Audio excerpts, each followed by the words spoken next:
This was a very noble idea, which is assisting Kenyans, started with Mwai Kibaki. And I know very well, during the time of Mwai Kibaki, Mheshimiwa Raila Odinga was part of that team. Mheshimiwa Raila Odinga was part of the team that brought CDF. I don't know where has things changed in his mind. I want to ask Honorable Raila Odinga, you are not going to school using bursary yourself.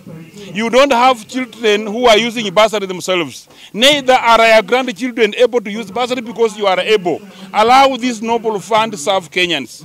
This fund does not serve MPs. MPs have no beneficiary in CDF bursary because I don't use it. Neither do my kids use. Do not be an impediment or don't be used by anybody to remove this CDF. This CDF should be now permanently be there to support Kenyans. In any case, there must be more percentage of money increased to CDF. Hiyo ni maoni ya nani?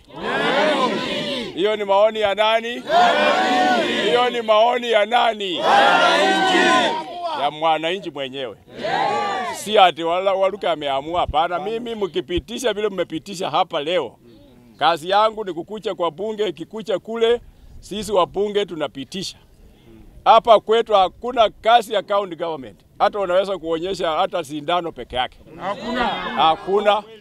Hakuna kabisa, na pesa ya county government inakuliwa tu na watu ambaye kama na mwenyewe anajua. Lakini pesa ya CDF, serikali ilifanya mikakati ya kuhakikisha kwamba pesa inakuja kulingana na project ambayo natuma kule Nairobi kwanza ndio iwe approved, na ikikuja na kuja na hiyo mradi. Na tungependa serikali kwa ajili ya devolution pia ishughulikie mambo ya county government, because haijaweka mikakati yote kwa county government, na ndio kusudi county government pesa inaibiwa, na ndio kusudi hawatosheki na pesa, na ndio kusudi wanataka wachukue pesa hata ya national ya CDF wachukue iende kwao.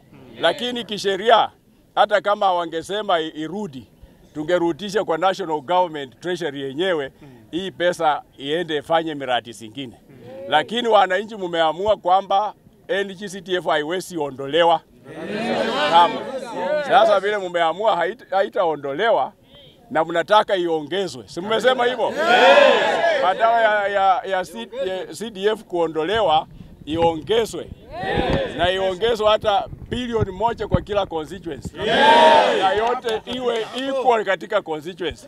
Hakuna kusema ati constituency hii inapata mingi na hii inapata kidogo.